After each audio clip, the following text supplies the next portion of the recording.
नमो जयाध्याय वेद प्रतिपाध्याय जय जय सुसमेध्य आत्मरूपा देवा तुझे गणेशु सकलात्मति प्रकाशु मणि निर्जितासु अवधारिलुजी गुरुर्ब्रह्मा गुरुर्विष्णु गुरुर्देव महेश्वरा गुरु साक्षात परब्रह्म तस्मै श्री गुरुवे नमः तस्मै श्री गुरुवे नमः तस्मै श्री गुरुवे नमः ओम रागादिरोगान सततानुशक्तान शेषकायन प्रसुतान शेषान औत्सुक्य मोहार्दा जंघार यो अपूर्व वैद्य नमस्तु तस्मै यो अपूर्व वैद्य नमस्तु तस्मै ओम नमामि धन्वन्तरिमादिदेवं सुरासुरैर्वन्दितपादपद्मं लोके जरारुकभयमृत्युनाशनं दातारमीशं विविधौषधीनां दातारमीशं विविधौषधीनां शङ्खं चक्रं जलौकां ददतं प्रकटं चारुदभिश्चतुर्भिः सूक्ष्मस्वच्छातिरुद्यां शुकपरिविलसन् मौलिमं भोजनेत्रं कालाम्भोदजलाङ्गं कटितटविलसच्चारुपीताम्बराढ्यं वन्दे धन्वन्तरिं तं निखिलगदवदं प्रौढदावाग्नीलं प्रौढदावाग्नीलं प्रौढदावाग्नीलम् ओम नमामि धन्वन्तरिमादिदेवम् सुरासुरे वंदित पाद पद्मम लोके जरारुक भय मृत्युनाशम दातारमीशम विविधौषधीनाम। ये जो नमन बोला है, ये नमन है विविध औषधि नाम। सुश्राचार्य जी ने बोला है, वाग्भटाचार्य ने जो बोला है कि औत्सुक्य मोह आरतीदायक जंघार, जो वैद्य औत्सुक्य मोह और आरती को वापस लाती है वहां से पेशेंट को, उनको नमन है ना। ये कारण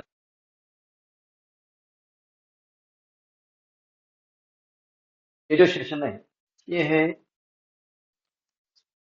मासिक मासिक अवस्था, गर्भावस्था कैसी है, क्या करना चाहिए, कौन सी अवस्था में क्या नहीं करना चाहिए। तो हमारा आयुर्वेद इतना ग्रेट है कि हम थर्ड मंथ के बाद हम ट्रीटमेंट नहीं करते, हम सुदृढ़ अपत्य प्राप्ति के लिए ट्रीटमेंट करते हैं, यानी सुप्रज्ञा बोलिए हमारे यहाँ पे जो बोला है कि क्या करना है, गर्भ स्थापना करने के लिए क्या करना है, तो सुदृढ़ अपत्य प्राप्ति के लिए सुप्रज्ञा निर्माण करनी है। सुप्रज्ञा निर्माण करने के लिए क्या करना पड़ता है, तो पहला जो श्लोक है, शुक्र शोणित संयुक्त कुलुक्षित गर्भ संज्ञा, आपका ये श्लोक सबको लर्न है, लेकिन इसके पीछे का कारण क्या है, क्या करना है। हाँ, हम फर्स्ट में अरे शुक्र शोण संयुक्त कुलुक्षित गर्भ, बात खलास हो गई, लेकिन उसके पीछे का रीजन क्या है, शुक्र क्या है, शनि क्या है। अगर चरकस्तु चिकित्सक शरीर है, सुश्रुत संहिता श्रेष्ठ बोली है, सूत्र साम्य वाग्भट संहिता श्रेष्ठ बोली है। तो सुश्रुताचार्य ने जो बोला कि शुक्र शोणित संयुक्त शुक्र गर्भ शून्य, ये जो श्लोक है, ये श्लोक का मीनिंग चरकाचार्य ने भी दिया है। क्या दिया है, शुक्र शोणित पक्ष गर्भ शून्य क्या बोला है ना।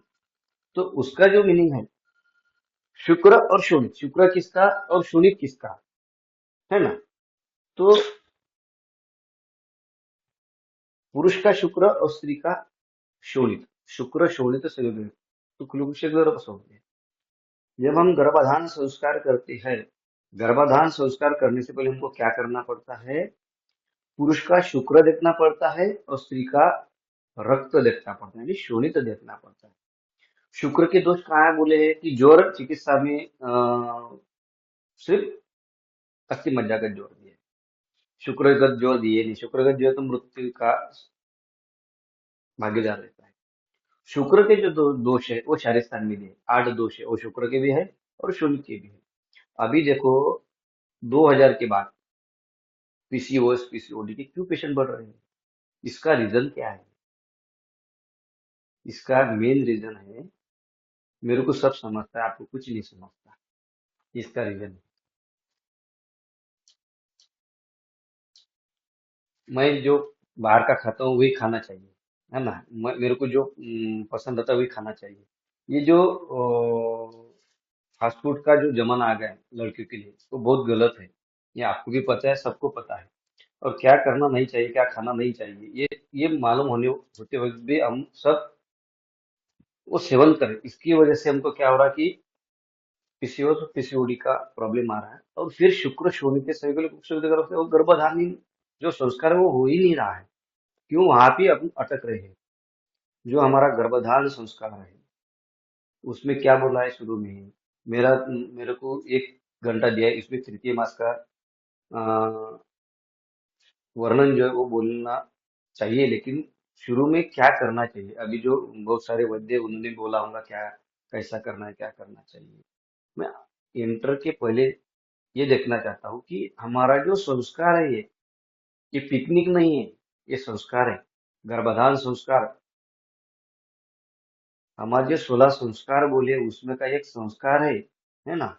मैंने इसमें वंश संस्कार की इसमें सब संस्कार दिए हैं, है ना। ये सरस्वती गोड तुम्हीचे गावचे झाड तरी आता अवधान अमृत वाढ संपूर्ण कीजे, मगे रसी भाव फुलेल नाना अर्थ फळे भार फळा येईल तुमची नी धर्मे होईल सुकळ तुमचे नी उपयोग होईल जगा। ये मौलिक की खूब अच्छी वही बोली है कि गुरु की कृपा से ये सब आगे जाने वाला है ना। फिर गर्भ संस्कार की क्या संस्कार है, पहला पहला जो संस्कार है वो गर्भाधान संस्कार है। उसके बाद में का पुंसवन फिर सीमंत नयन जात कर्म नाम कर्म निष्क्रमण अन्नप्राशन चूडाकर्म कर्णवेदन उपनयन वेदारंभ सीमावर्त विवाह वान प्रस्थान संन्याश्रम। ये 16 संस्कार अपने को मालूम होना चाहिए। हमारा जो सनातन धर्म है, ये जो सनातन धर्म में जो दिया है वो सबसे बेस्ट दिया है। ये साइंटिस्ट लोग थे, जो आचार्य थे वो साइंटिस्ट थे, जो तर्कवादी है वो मुनि है, कपिल मुनि है ना, वैशेषिक कनाद, ये तर्कवादी लोग हैं, इनको मुनि बोलते हैं। और जो साइंटिस्ट है उनको हम आचार्य बोलते हैं। और हमारा जो वेद है, अथर्ववेद, यानी 4 वेद है, उसके भी कुछ उपवेद है, और उसका एक उपवेद आयुर्वेद है अथर्ववेद का। उसमें क्या दिया है, उसमें साइंस दिया है। अभी कुंभ मेला हो चुका है, अभी नास्ता बोला हाँ बराबर, ये एक लाइन में ये सब आती है। ये तो कई वर्षों पहले हमारे ऋषि मुनि लिया है कि ये एक संघ जब आती है तब ये ऐसी ऐसी स्थितियां उत्पन्न होती है, ऐसी ऐसी स्थितियां उत्पन्न होने के बाद हमको स्नान क्यों करना चाहिए, क्या करना चाहिए, तो सब साइंस उसकी जगह प्रूव हो चुका है। यही बात गर्भाधान संस्कार की है। क्या बोला उन्होंने, गर्भ शुक्र शोणित संयुक्त रूप से गर्भ सोचना। सीधी सीधी बात है, आपको अगर वंध्यत्व की चिकित्सा करनी है तो पुरुष का शुक्र देखो और स्त्री का शोणित देखो। फिर शोणित की चिकित्सा क्या करनी चाहिए, रक्त दोष जो धातु है, रक्त धातु के लिए कौन सा दोष विकृत है, पित्त दोष विकृत है। यानी पित्त विकृत हो गया, उसको रक्त दोष विकृत होता है। फिर रक्त दोष विकृत होने के बाद गर्भधान संस्कार कैसे होगा। देखो फिर थायराइड आता है, पीसीओएस आता है, ये रक्त कुंडली की चिकित्सा करनी पड़ती है। पित्तत्व विरेचनम, सीधी सीधी बात, पित्तत्व विरेचनम, और दूसरी चिकित्सा क्या पंचकर्म की, रक्त मोक्षण। फिर मंथली जो पीरियड्स आते हैं ये रक्त मोक्षण नहीं है, स्त्रियों का गर्भाशय शोधन होता है। फिर वो शोधन करो, उसके बाद देखो ना, तुम शारीर स्थान निकालो, शारीर स्थान की इसमें दिया है श्लोक क्रमांक। मैं पीपीटी कभी नहीं बनाता हूँ। आपके पास अगर संहिता होंगी तो आप चरक संहिता निकालो, वाग्भट संहिता निकालो, और सुश्रुत संहिता निकालो। मैं जो श्लोक बोलता हूँ वो श्लोक देखो, है ना। तो इसमें सब दिया है कि कौन सी इसमें क्या करना है, और कौन सा श्लोक कब पढ़ना है ना, और कहाँ पे ये करना है, चांस लेना है। गर्भाधान संस्कार अगर करना है तो हमको कौन से इससे स्टार्ट करनी चाहिए। ऋतुकाल की मर्यादा 12 रात्रि बोली है, उसमें पहले 3, थर्ड, 11वीं, है ना, 8वीं, 10, है ना। और ये जो चीजें बोली है कि अमावस्या, एकादशी, और 11th डेथ जो है वो वर्ज्य बोली है। क्यों बोली है, उसके पीछे कुछ ना कुछ रीजन है, देखो करके। विकृति आती है, हम आगे जाएंगे कि कौन सी इसमें क्या किया तो कैसी विकृति आती है गर्भ की इसमें। तो ये दिन छोड़ के ये जो ऋतुचर्या बोली है, कौन सी इसमें क्या करना है और क्या नहीं करना चाहिए। सुश्रुत संहिता, शारीर स्थान निकालो, मेरे को थोड़ा टाइम लगेगा अभी निकालने के लिए, तो आप होंगे तो देखो सुश्रुत संहिता और शारीर स्थान, उसमें दिया है, स्पष्ट रूप से दिया है शरीर स्थान में कि मैं जब पढ़ता था कि भाई ये जो दिन है वर्ज्य बोले हैं कि ये दिन में संबंध नहीं रखना चाहिए। लेकिन क्यों नहीं रखना चाहिए, इसका रीजन क्या है, इसके इसका क्या मीनिंग क्या है। तो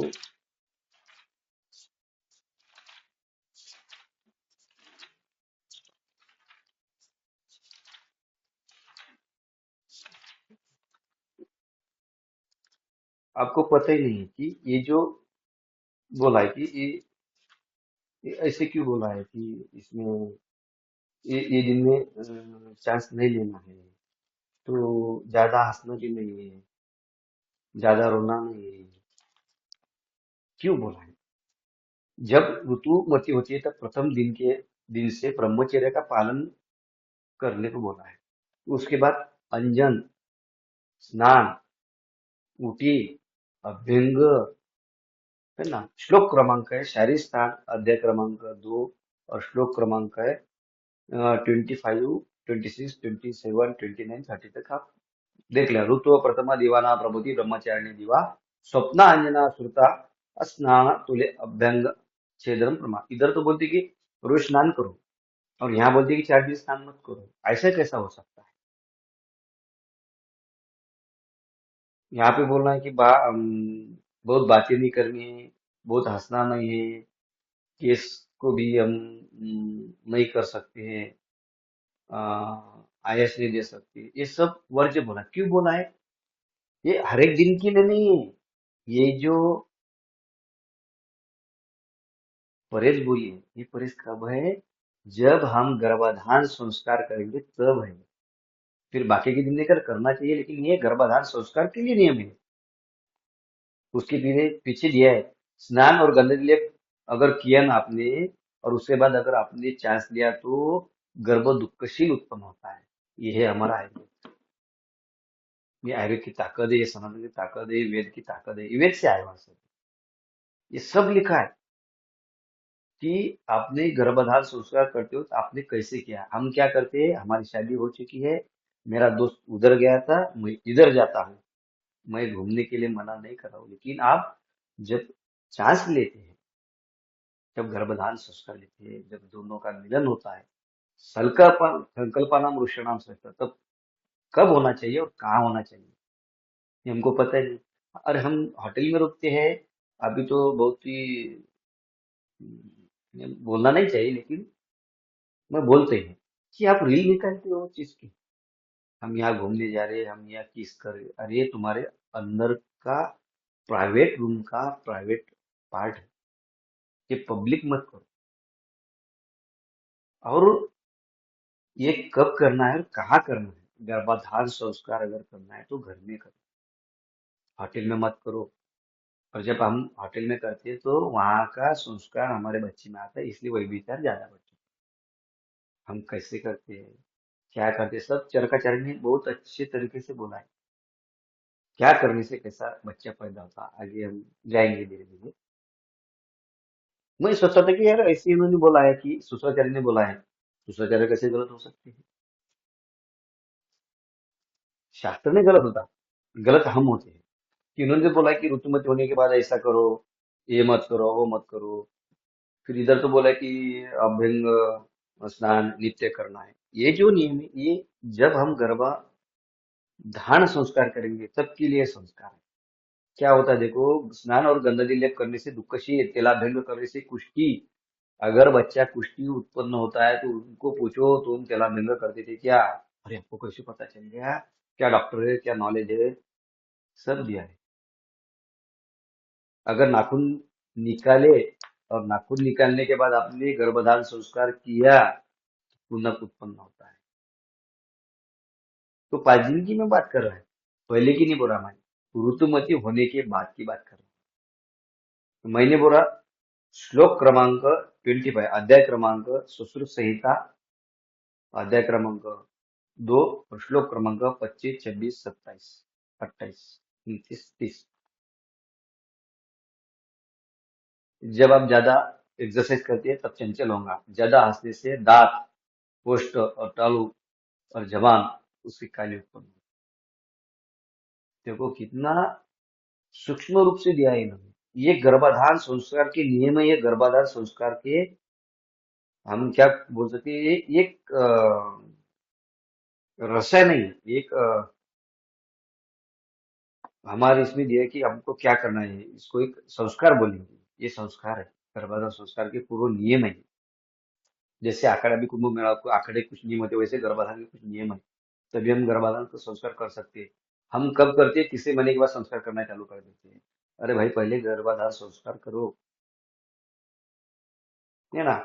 अगर शिवाजी जैसा, शिवाजी जैसा, छत्रपति संभाजी महाराज जैसे, छत्रपति शिवाजी महाराज जैसे अगर पुत्र उत्पन्न करना है, तो जिजामाता ने क्या पढ़ा है वो देखो। उन्होंने छावा कादम्बरी नहीं पढ़ा, उन्होंने ज्ञानोबा तुकोबा पढ़े है, गीता पढ़ी है ना। सईबे ने क्या पढ़ा है वो देखो।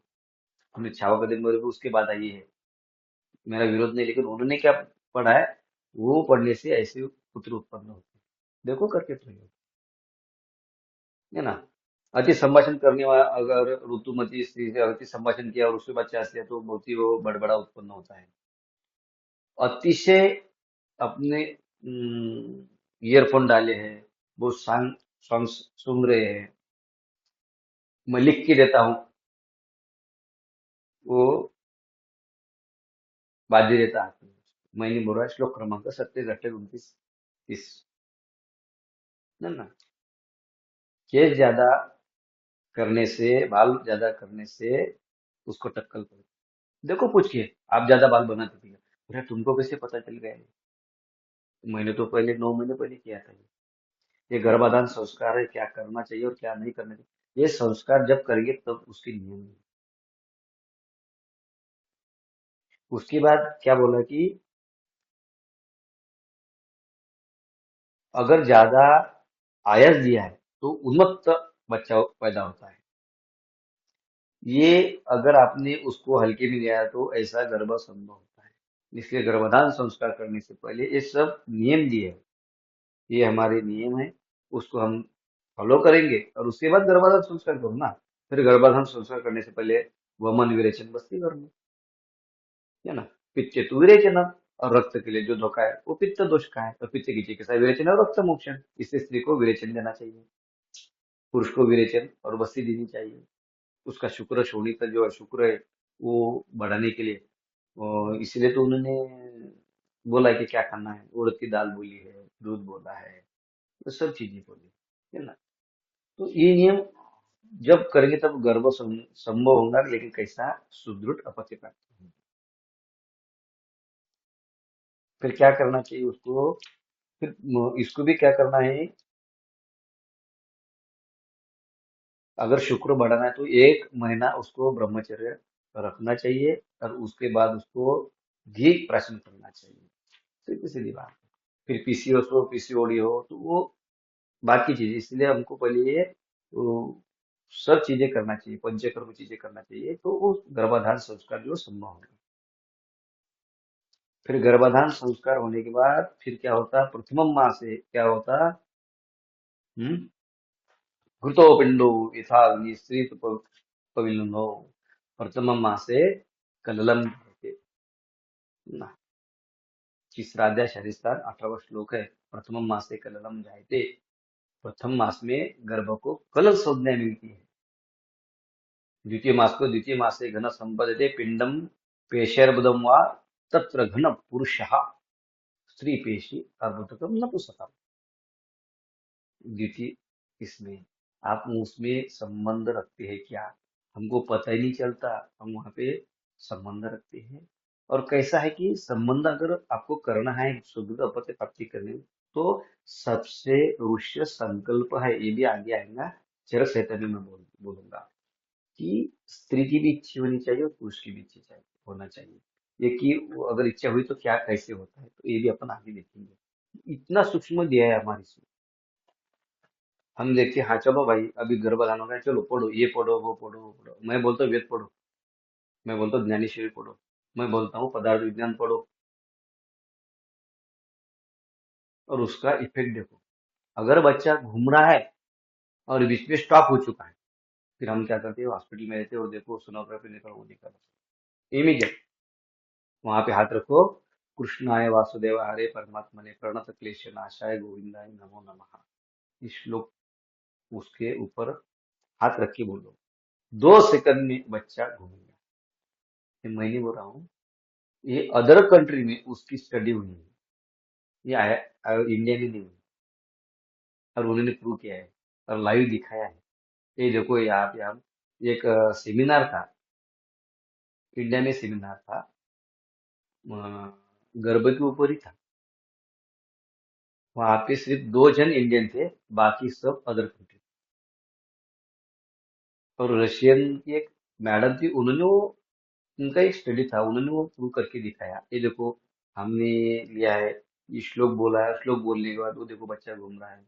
वो लोग कर रहे हैं, हमारे इसमें दिया है, लेकिन हम नहीं कर रहे। इतनी ताकत हमारे मंत्रों में ही, इतनी ताकत हमारे ग्रंथों में है, लेकिन हम भूल रहे हैं। हम क्या कर रहे हैं, पिज्जा बर्गर उसमें मग्न है। और फिर किसी वर्ष भारत जैसे कंट्री में वन्यत्व का हम शिकार होना चाहिए? हम क्यों हो रहे हैं? उसका कुछ मनन करो, चिंतन करो, और हमारे आहार विधि जो वो बदलो। इसलिए आयुर्वेद ने जो 3 उपस्तंभ बोले, वो क्या बोली, पहले आहार बोला है, बाद में निद्रा, और बाद में ब्रह्मचर्य। पहले ब्रह्मचर्य नहीं बोला है, पहले आहार बोला है। हम आहार कैसे लेते हैं, हम जैसे आहार लेंगे वैसे ही बच्चा उत्पन्न होता है, वो भी आगे आएगा। सब हमारे ग्रंथ में दिया है कि क्या करना, खाना चाहिए और क्या नहीं खाना चाहिए। इसलिए हमारे पुराने जो लोग थे, वो बोलते थे अरे भाई ये मत करो, ये मत करो, गर्भिणी को बोलते थे। लेकिन वो कैसे, वो बुजुर्ग लोग थे, उनकी पढ़ाई कम थी, हमारी पढ़ाई ज्यादा है, हमारी अक्ल ज्यादा है, और हमको ज्यादा समझता है उनसे। फिर हम उनकी सुनते नहीं, और उसके बाद हम सफर होते हैं। एक बात ख्याल में रखो, उन्होंने ज्यादा धूप काले देखे, उनको मालूम है क्या करना और क्या नहीं करना, और क्या खाना और क्या नहीं खाना चाहिए। ये हम कभी सुनते नहीं, देखते नहीं। तीसरे महीने में क्या होता है, तृतीय हस्तपाद शीर्षाम पंच पिंड का निवर्तन्ते अंग प्रत्यंग विभागच्च सूक्ष्म भवति। और ये सूक्ष्म भवति नवम दशम एकादशम द्वादशम, वो श्लोक देख लो आप, उसमें फिर वो प्रकट होते हैं पूरी तरीके से। आम की गुठली में सब आम का पेड़ छुपा रहता है, वैसे तृतीय इसमें रहता है। तीसरे महीने में सब इंद्रिय, हस्तपाद शिरस पंचपिंडिका यानी कर्ण नासा उत्पन्न होते हैं, और गर्भ स्पंदन उत्पन्न होता है वहां पे। ये अभी अभी स्टार्ट होती चीज, इसलिए वो तीसरे महीने में सोनोग्राफी निकालते हैं, और देखो देखो थोड़ा सा स्पंदन, गर्भ की उत्पत्ति होती है चौथे महीने में, है ना। लेकिन ये करने से, ये तो ठीक है, ये तो आपको सब पता है, आपने सब पढ़ लिया है, लेकिन ये करने से पहले आपको अच्छा बच्चा कैसे प्राप्त होना चाहिए, कैसा तैयार होना चाहिए, उसके कुछ नियम है। वो नियम आप देखो ना। ये देखो सुश्रुत संहिता में तो मैंने बोला है, समागम करते हो क्या करना चाहिए, है ना। कौन सी इसमें करना चाहिए, कौन से साइड से कौन सोना चाहिए, हमको पता ही नहीं, हमारे ग्रंथ में सब दिया है ना। ये जो श्लोक क्रमांक है, सुश्रुत संहिता तो हो चुकी है, अभी वाग्भट संहिता निकलो। वाग्भट संहिता अध्याय पहला शारीर स्थान, अध्याय पहला, श्लोक क्रमांक 32-33। कर्मांते पुन्मान सर्पिष्य शाल्युन्न सीतापाक दक्षिणी पादेन शय्याम मोहितुं कायसा। दूध भात है ना, दूध चावल, घी चावल खाने के बाद प्रथम राइट पैर सामने करके प्रथमता पुरुष में आगे जाना चाहिए, और उसके बाद स्त्री में। देखो, और वो कहाँ सुना है, हस्बैंड के राइट साइड जाना है, लेकिन लेफ्ट पैर आगे करके जाना है। ये देखो कितना सूक्ष्म विचार है, क्यों है, इसका एक अपन अलग सेशन लेंगे। इसका भी नाड़ी विज्ञान है, आपकी नाड़ी कौन सी चल रही है, सुषुम्ना चल रही है, ईड़ा चल रही है, पिंगला चल रही है, उसके ऊपर भी आपका गर्भाधान संस्कार होता है। ये नाड़ी विज्ञान है यहाँ पे।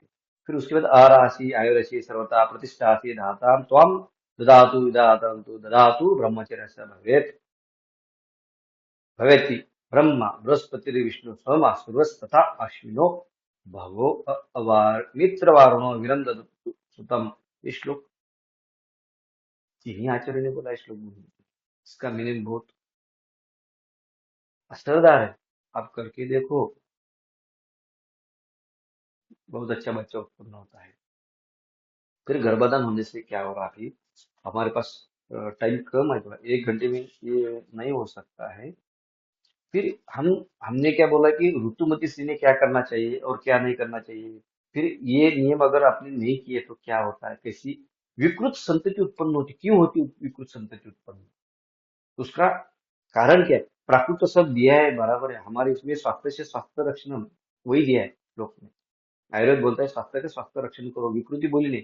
विकृति होने के बाद चिकित्सा बोली, पहले चिकित्सा बोली नहीं, स्वास्थ्य से स्वास्थ्य रक्षण। इसलिए पहले क्या करना चाहिए, ऋतुमती स्त्री के नियम बोले हैं। 4 दिन नहाना नहीं चाहिए, ज्यादा हंसना नहीं चाहिए। ये जब हम गर्भाधान संस्कार करेंगे तब ये नियम होंगे, ये ध्यान में रखो। मैं सोचता था कि यार ये ऐसा क्यों बोला होगा आचार्य ने, ऐसा क्यों बोला होगा। इधर तो बोलते कि अभ्यंग मात्र नित्याम, रोज स्नान करने को बोला, 3 3 बार स्नान करना पड़ता है। और इधर बोल रहे कि ये मत करो। तो ये जब हम गर्भाधान संस्कार करेंगे तब की है, ठीक है ना। अभी देखो विकृति संतति कैसे उत्पन्न होती है ना, क्यों उत्पन्न होती है, इसका अपने को नॉलेज होना चाहिए। तभी हम प्राकृत संतति उत्पन्न करेंगे ना। ये जो चरक संहिता है, शंकर दाजी पति शास्त्री जी की, खंड पहला, उसमें का शारीर स्थान, अध्याय दूसरा, श्लोक में इधर उधर ही, इसलिए मैंने अक्षर बोला है। 26 to 33, 26, 27, 28, है ना, सब वही श्लोक क्रमांक है। तस्मत् प्रजाति विकृता प्रसूते हीनादिकांकी विकलेन्द्रियांच देहांकंच विधेयमुपत्ये च आत्मनां सदा कैरमुपन्ते च बीजात्मना कर्माशय काल दोष कर्मा तथा हारण विहार दोषे। आखिरी श्लोक पढ़ लो। विकृत संतति किससे उत्पन्न होती है और क्यों उत्पन्न होती है, इसका ज्ञान होना चाहिए। मैंने पहले बोला आप हनीमून के लिए जाते हैं, मेरा विरोध नहीं है, लेकिन वहां पे गर्भाधान संस्कार करने को विरोध है। वहाँ किस किसने कहाँ का संबंध बनाए हुए हैं, वो जगह कैसी है, वो जगह अच्छी है क्या, हमारे जो बेडशीट्स है, किसी के ऊपर हम सो रहे हैं, वो कौन सी है ना। और घर की जो रूम्स रहते हैं हमारे, वहाँ के जो पॉजिटिव वेव्स रहते हैं, वो हमको समझते नहीं ना, दिखते नहीं। ऐसा कुछ होता है क्या भाई, तू जो रूम में है उसके आगे रूम नहीं है क्या, उसके आगे कुछ नहीं है क्या, है, लेकिन हमको दृष्टि नहीं है। उसके आगे रूम है, रूम के आगे रूम रहेंगी, लेकिन हमको दृष्टि नहीं है। इसीलिए आजू बाजू में क्या रहता है हमारी दृष्टि नहीं ना। इसलिए गम गुम से हमारे आचार्य जी ने बोला ना, वो करो ना, उसका पालन करो ना। तुम हनीमून के लिए जाओ ना, मैं नहीं बोल रहा एंजॉय करो, लेकिन सोच समझ के एंजॉय करो। वहां पे गर्भाधान संस्कार मत करो, उधर के आने के बाद संस्कार करो ना, घर में संस्कार करो आप। विकृति संस्कृति कैसे क्या उत्पन्न होती है, गर्भ में आत्मा कैसा जाता है, उसके साथ क्या क्या जाता है ना, इसके सब क्वेश्चंस दिए हैं चरकाचार्य जी ने। बहुत अच्छा मीनिंग है इसका। मैंने तीसरा इसमें क्या करना चाहिए, ये थर्ड मंथ की मैं बोल रहा हूँ कि क्यों करना चाहिए, थर्ड मंथ की परिचर्या क्या है, तो ये परिचर्या थर्ड मंथ की स्त्री को विकृत संतति किस कारण से, किसी को तो एखादा अंग कम हो जाता है, किसी को ज्यादा रहता है ना। एखादा अंग जो इंद्रिय वो निशक्त होता है, एखादा अंग निरुपयोगी रहता है ना। ये सब कौन से कारण से होते हैं, और आत्मा एक देह से दूसरे देह में कैसे प्रविष्ट करता है। हम्म देह यात्री कौन कौन से चीजें साथ आती है। बीज प्राक्तन कर्म गर्भाशय और काल, इसके दोष। तसेच गर्भाशय जो गर्भाशय, गर्भारपण में जो हम माँ बाप आहार विहार करते हैं, है ना, गर्भाधान के पहले और उसके बाद अपनी माँ आहार विहार क्या करती है, उसके दोष क्या है, उसके योग से वातादि दोष दुष्ट होते हैं। और फिर गर्भ का आकार, गर्भ का वर्ण, गर्भ का इंद्रिय, इनमें सब प्रकार की विकृति उत्पन्न होती है। अब चलो तीसरे, इसके श्लोक में है ना, तीसरे, थर्ड मंत्र, तृतीय हस्तपाद शिरम पंचपिंडिका निवर्तन्ते अंग प्रत्यंग विभागच्च सूक्ष्म भवति। देखो, है ना, ये देखो यहाँ पे हमने वंश संस्कार निकाला है, उसमें सब दिया है ना। तो इंद्रिय इनके विकृति उत्पन्न होती है माँ जब आहार विहार करती है। इसलिए जो हमारे बुजुर्ग लोग रहते हैं ना, वो बोलते हैं भाई ये मत खाओ, वो मत खाओ, ऐसा मत। आपको क्या समझता है, अभी की पीढ़ी बहुत होशियार है ना, आगू है, होशियार नहीं आगू है। और हम क्या पढ़े लिखे नहीं, अनपढ़ है, पढ़े लिखे होके भी अनपढ़ है, उसमें हमको नॉलेज नहीं है। फिर उसके कारण से क्या हो रहा है, फिर हमारा आहार विहार विकृत हो रहा है, और वातावरण विकृत होने से फिर ये विकृति होती है। एक एक अवयव कम ज्यादा होता है। ये तीसरे महीने में तो सूक्ष्मतर होती है। फिर इसलिए आहार अच्छा करना चाहिए थर्ड मंथ में, है ना। किसी किसी को क्या हो रहा है कि थर्ड मंथ के बाद गर्भ रहता नहीं है, सूची योनि मुक्ति है, वो योनि वापस में जाओ, पहले योनि वापस पढ़ो। आपको अगर गर्भ के बारे में जानना है, गर्भिणी के बारे में जानना है, स्त्री के बारे में जानना है, स्त्री की प्रैक्टिस करनी है स्त्री विकृति की, तो फिर पहले आप यूनिवापद पढ़ो। सूची यूनिवापद है, हम उधर देखते नहीं यार, 3 महीने हो गए वो गर्भ रुकता नहीं, अरे सूची यूनिवापद है, उसको उसकी चिकित्सा करो, और उसी से वात चिकित्सा है। फिर जा ऋतुमती स्त्री के लक्षण क्या बोले, इसलिए ज्यादा इधर उधर घूमना नहीं है, ज्यादा बातें करनी नहीं, वात दोष। फिर उसमें हुए थे ना, उसके बाद बस किया जाएगा। इसलिए पंचकर्म करना चाहिए शुद्ध अपत्य प्राप्ति के लिए, है ना। फिर उसके बाद क्या हो रहा है कि जब हमारे दोष विकृत होते हैं, तब क्या होता है, तब विकृत हुए दोष उदरस्थ गर्भ के अनेक प्रकार की विकार उत्पन्न करती है। पृथ्वी, जल, अग्नि, वायु, ये चार सूक्ष्म महाभूत सहित मनोजम आत्मा, मन सहित आत्मा एक शरीर से दूसरे शरीर में जाता है। मन भी निर्विकार बोला है और आत्मा भी निर्विकार बोला है, इसके कोई विकार बोले नहीं है। लेकिन समदोषा समागीचे समधातु मला क्रिया प्रसन्न आत्मेंद्रिय स्थिति भेजते। प्रसन्न ये गुण बोला है, निर्गुण निराकार बोला है हमारा। आत्मा भी निर्गुण निराकार है, मन भी निर्गुण निराकार है। फिर यहाँ पे तो गुण बोला है, प्रसन्न है, ये गुण है, प्रसन्न आत्मेंद्रिय स्थिति भेजते, मन का और इसका समोदय समाधि समधातु मला क्रिया प्रसन्न आत्मेंद्रिय और मन स्थिति भेजते। जब आत्मा और मन शरीर में प्रविष्ट होता है, तब ये गुण उसके लागू होते हैं। तब तक गुण निर्गुण ही रहता हो, निर्गुण निराकार ही है। लेकिन जब आत्मा में प्रविष्ट होता है, फिर प्रविष्ट होते वक्त आप क्या आहार विहार करते हैं और आपके कर्म क्या है, कर्म के ऊपर सब डिपेंड है ना। योग साध्य, देखो यहाँ पे क्या बोला फिर, एक मनोजो आत्मा एक शरीर से दूसरे शरीर में जाता है, और उस वक्त कर्मात्मक क्रिया से योग साध्य दैव दृष्टि से वो सिर्फ दिख सकता है, वैसे नहीं दिख सकता, इसलिए योग साधना बोली है ना। फिर वो आत्मा सर्वव्यापी सर्व शरीर धारण करने का, जगत उत्पन्न करने वाला, जग ही उसका रूप रहता है, जग का चैतन्य रूप रहता है, अतीन्द्रिय मोक्ष है ना, अतीन्द्रिय है, और मन और महाभूतांशी संयुक्त रहता है। ये सब ये श्लोक में दिए है, श्लोक आप पढ़ लो। मैं अपने पास टाइम कम है, इसलिए मैं थोड़ा फास्ट ले रहा हूँ।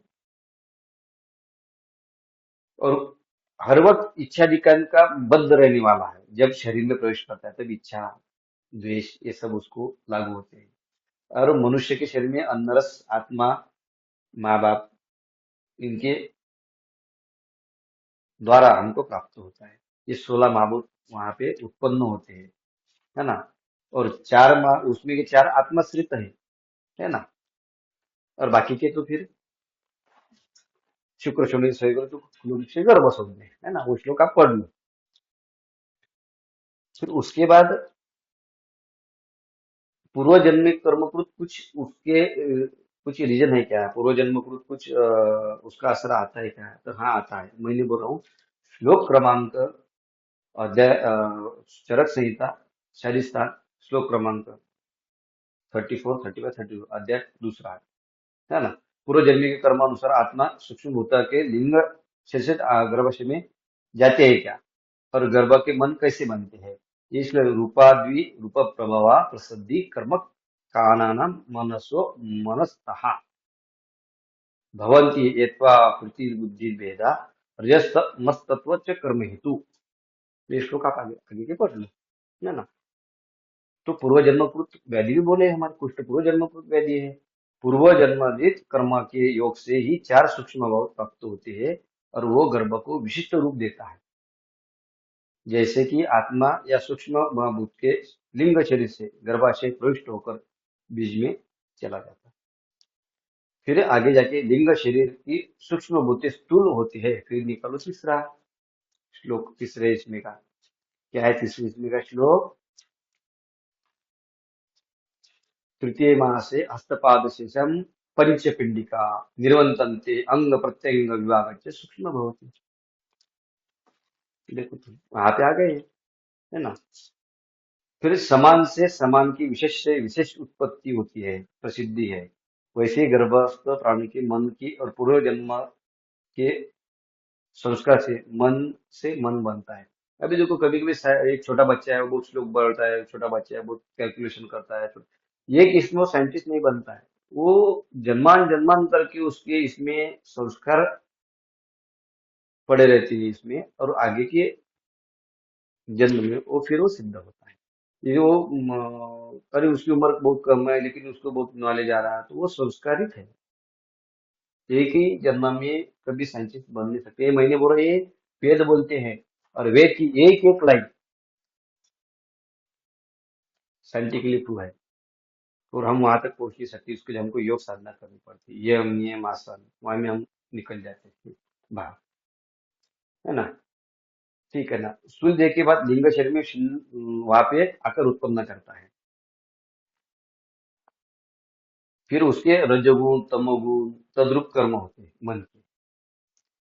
फिर अतीन्द्रिय अति सूक्ष्म के अर्थ से लिंग शरीर के साथ आत्मा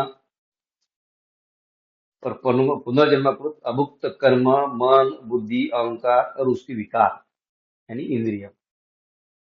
फिर उसके विषय ये भी मोक्ष के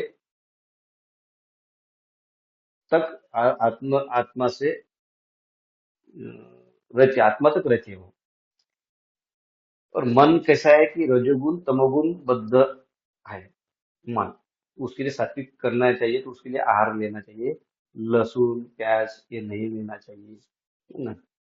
फिर ये तो हो गया अपना मन का और शरीर का आत्मा का।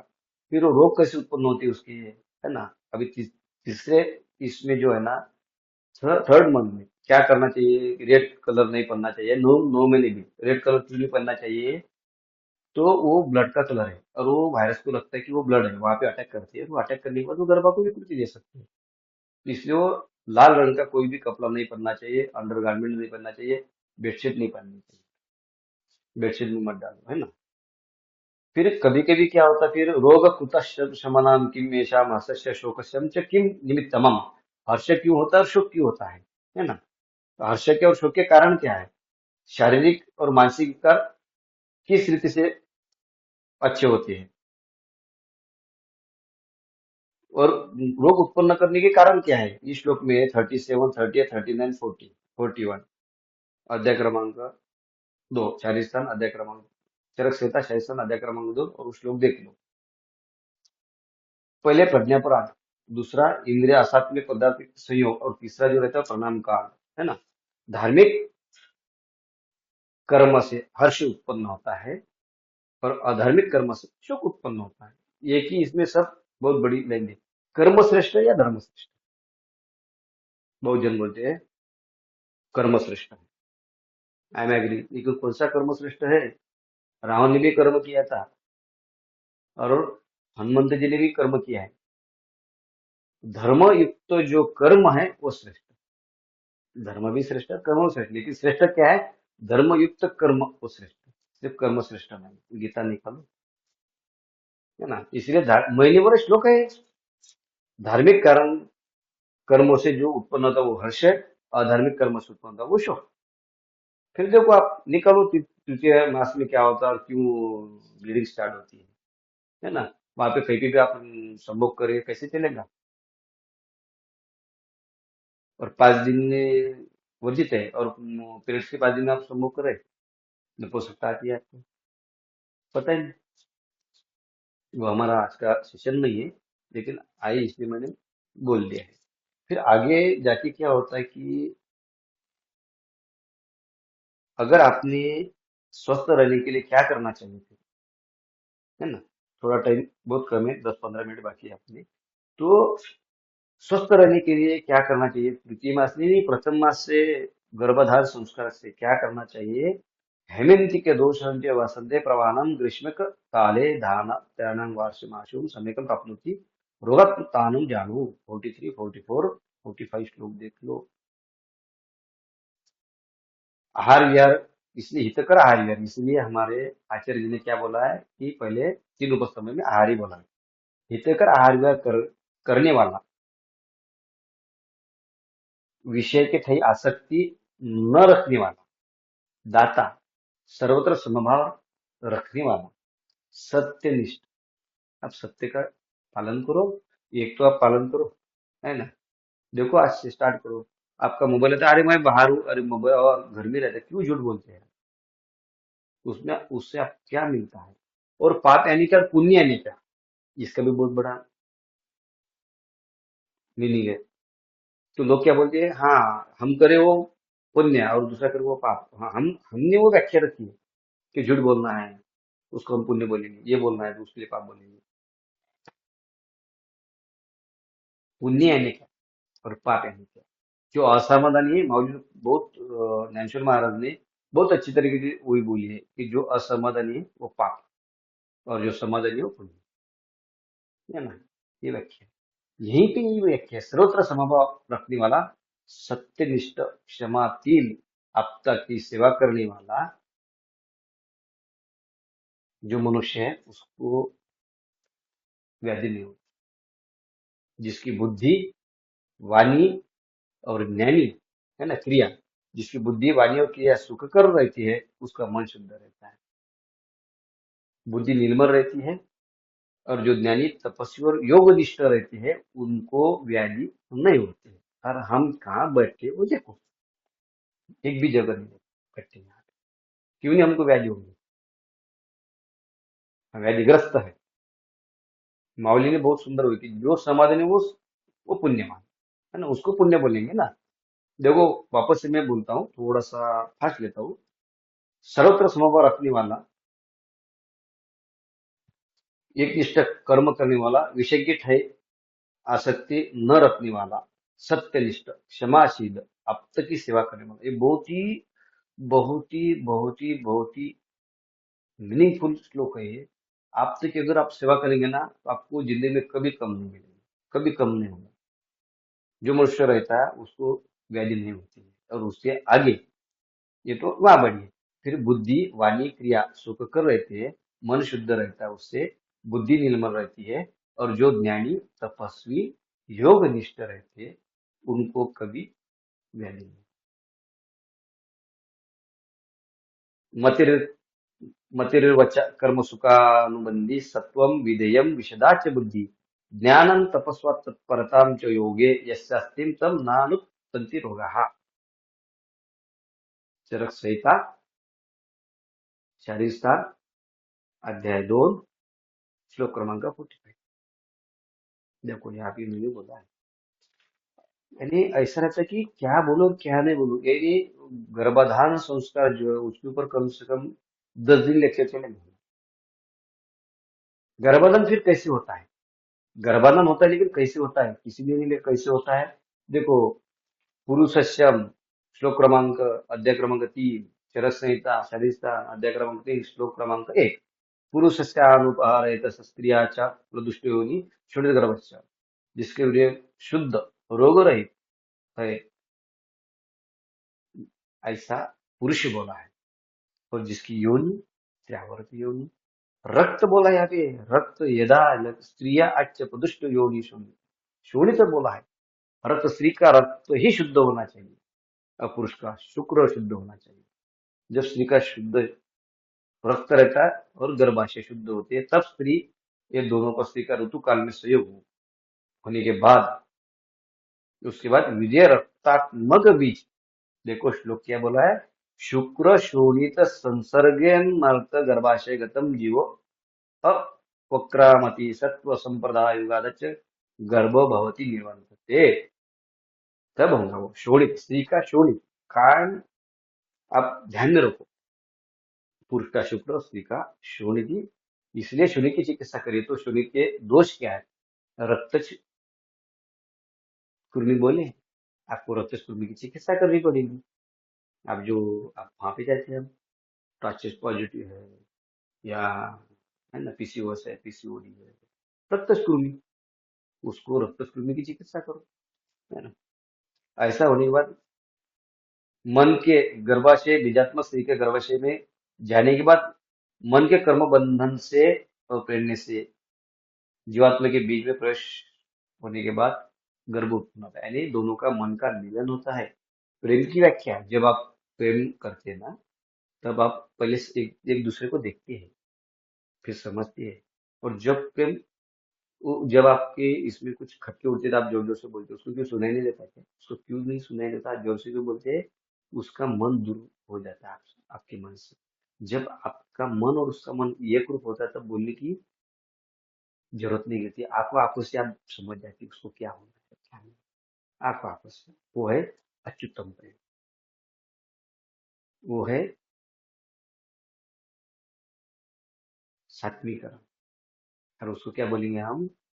संकल्पानाम रुषाणाम स्पष्ट, तब संकल्प होगा ना, है ना। ये कि चिकित्सा करने की इच्छा है, कि नहीं रखने की इच्छा है, तो उससे भी क्या होगा फिर?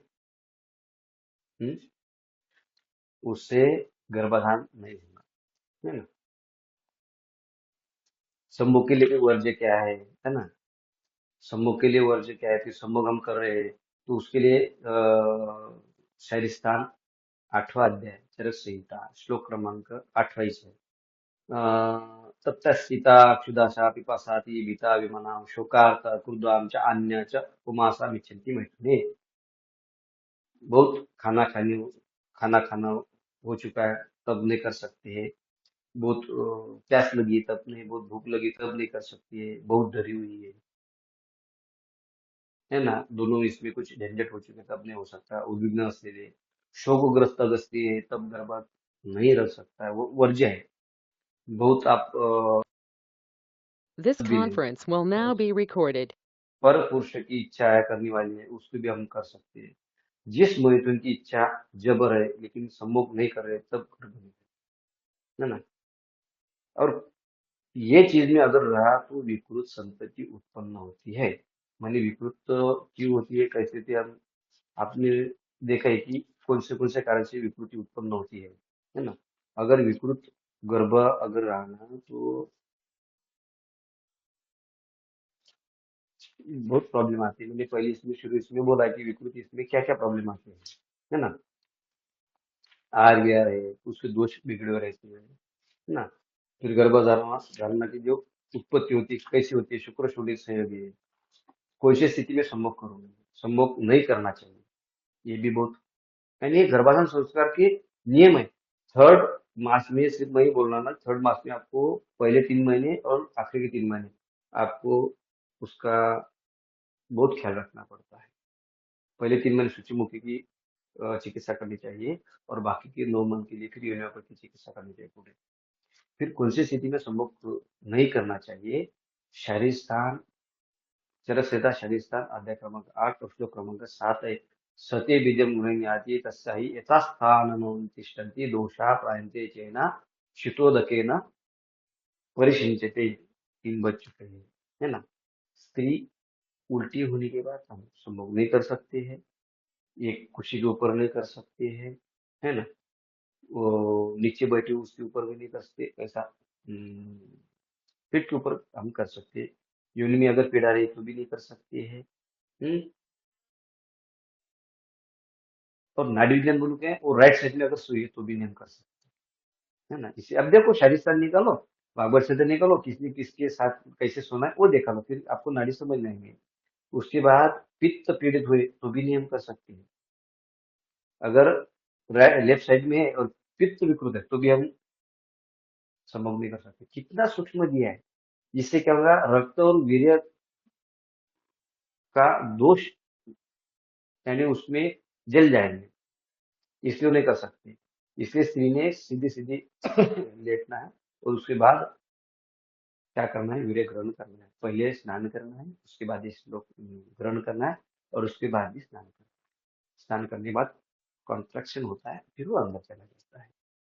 इसलिए संभोग करने के बाद ठंड पानी से उसको बोला है कि आपको हाथ पैर धोना चाहिए। ये मैंने बोला, ये देखो यहाँ पे चित्त कन्या परिसिंचे के, अब देखो ठंडे पानी का फौरा मारो तो आपको ऐसे करके एकदम कॉन्ट्रैक्शन हो जाता है, इसलिए वो शुक्र अंदर चला जाता है, संभोग हो जाता है, फिर वो संयोग हो जाता है। शुक्र शोभित संयोगे सुखलु कुक्षते गर्भ संज्ञा, हो ना।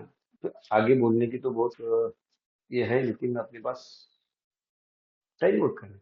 ये तो हो गया। अभी गर्भ स्थापक के उपाय क्या है? अगर थर्ड मंथ में ऐसा तृतीय हस्तपाद शिशिरम पंचपिंडिकाम निवर्तन से अंग प्रत्यंग व्यवस्था सूक्ष्म भवती, इसमें अगर कुछ प्रॉब्लम आ रहा है तो क्या करना चाहिए? श्लोक क्रमांक शरीर स्थान अध्याय 8 और श्लोक क्रमांक 26, गर्भ के रक्षण करने के लिए क्या है, तो इंद्री, ब्राह्मी, श्वेत दुर्वा, नील दुर्वा, पाठा, अमृता, है ना। इसमें लेकिन सिंगल हरित्यम गर्भे को नहीं दे सकते, इसमें आएगा हरित, इसको बालेडा, बला, कुटकी, और वैसे हम यूज कर सकते हैं, लेकिन गर्भ स्थापना नहीं हो रहे तो यूज कर सकते हैं। और पित्त, बला, वराई, ये वनस्पति जो है ना, एक तो सर में धारण करो या हाथ में धारण करो, देखिए या तो फिर गर्भ स्थापक हो जाए, लेकिन एड़ा आवेदन नहीं दे सकते धारण करने के लिए, है ना। आगे जो लिखा है कि बहुत ही एक आखिरी का मैं बोलता हूँ कि आपने अगर नियम नहीं किए तो आपको बच्चा कैसा उत्पन्न होता है। देखो आप, श्लोक क्रमांक है, अध्याय क्रमांक चरक संहिता शारीर स्थान, और अध्याय 8वां, और श्लोक क्रमांक 28, विवृत्त शायिनी नंत चारिणी तो उन्मत्त जनयत्य पस्मारिणम। अगर आप खुले जगह पे अगर नींद सो रहे और रात को ज्यादा घूम रहे, तो वैसे गर्भिणी को पागल बच्चा उत्पन्न होता है। ये मैंने बोला श्लोक सहिताकार बोल, आप देखो और उनकी हिस्ट्री निकालो, और आप बोलो आप रात में घूमते, हाँ यार सर को कैसे पता चल गया? अरे सहिताकार है, सहिता ने बोला है ना। नेमी आप वाजवाज में है तो वो फेफड़े उसके ऊपर आते हैं, और जब आप, मैंने पहले बोला कि आप जा रहे हैं हनीमून में, हनीमून करो मैंने, लेकिन अति मैथुन करे तो उसको निर्लज्ज और कुरूप बच्चा पैदा उत्पन्न होता है, कामी पैदा उत्पन्न होता है, इसलिए वो ये बेचारा भी बड़ा है। देखो तुम, वहां पे गर्भाधान हो रहा है, इधर आने के बाद वही कर रहे आप, ये हनी मिल जाओ वो हनी मिल जाओ, वो करो, लेकिन घर में आने के बाद संस्कार करो ना। वहां पे संस्कार कर रहे हैं, उधर उधर खुलेआम घूर रहे हैं और खुलेआम संस्कार कर रहे हैं। मैंने बोला इसको बोल रहे हैं, आचार्य बोल रहे हैं, दूसरे की संपत्ति की अभिलाषा करे हुए इसको ईर्ष्याखोर और फिर लंपट बच्चा पैदा उत्पन्न होता है ना। देखो तुम, अगर ऐसा हुआ तो उसका हिस्ट्री निकालो, और ये श्लोक देख लो। बोलने में बहुत है, लेकिन टाइम बहुत कम है। ठीक है, ये तो होगा ऐसे। तो थर्ड मंथ में अभी क्या करना चाहिए? तो थर्ड मंथ के लिए आपको ज्यादा नहीं सोना चाहिए, और विकृत नींद नहीं लेनी चाहिए, प्राकृत नींद नहीं लेनी चाहिए। 10 बजे सो जाओ, सुबह 4 बजे उठ जाओ, स्नान विधि करो, आप जप करो, जिसको भी आपको पूरे ऊपर भरोसा है वो जप करो। हर एक इसमें अलग अलग जप बोले, आपकी नितांत निष्ठा जिसकी है, माऊली तो है, उनका जप करो, ज्ञानेश्वरी पढ़ो, गीता पढ़ो, ज्ञानेश्वरी पढ़ो, ज्ञानेश्वरी पढ़ा तो फिर आ गया सब उसमें। तो अगर ये किया ना, तो सुदृढ़ अपत्य प्राप्ति होंगी। और हम जब बोलते कि बच्चा कैसा होना चाहिए, तो टैलेंट होने के लिए ये जो चीजें मैंने बोली है वो आपको करनी चाहिए, पढ़नी चाहिए, और वो जो चीजें वर्ज्य बोली वो वर्ज्य करना चाहिए। और उसके बाद एक चीज ध्यान में रखो कभी भी, कि जब घर में बच्चा आ रहा है तो दोनों का मिलन, दोनों का कन्वर्सेशन ये अच्छा होना चाहिए। घर में कभी भी पॉजिटिव बोलना चाहिए कोई सी भी चीज में, इसलिए बच्चा पॉजिटिव उत्पन्न होगा। ये तीसरे महीने का नहीं है, तो ये सभी महीने का, तीसरे महीने का तो मैंने बोला है। तो कुछ क्वेश्चंस होंगे तो पूछ लो। मेरा टाइम खत्म हो गया है, दूसरे भी लेक्चर्स है वो भी कंटिन्यू आपको करना है। कोई क्वेश्चंस होंगे तो पूछ लो, 10 मिनट देंगे हम। और जो भी मैंने बोला सब मौलिक है मेरे सदगुरु का।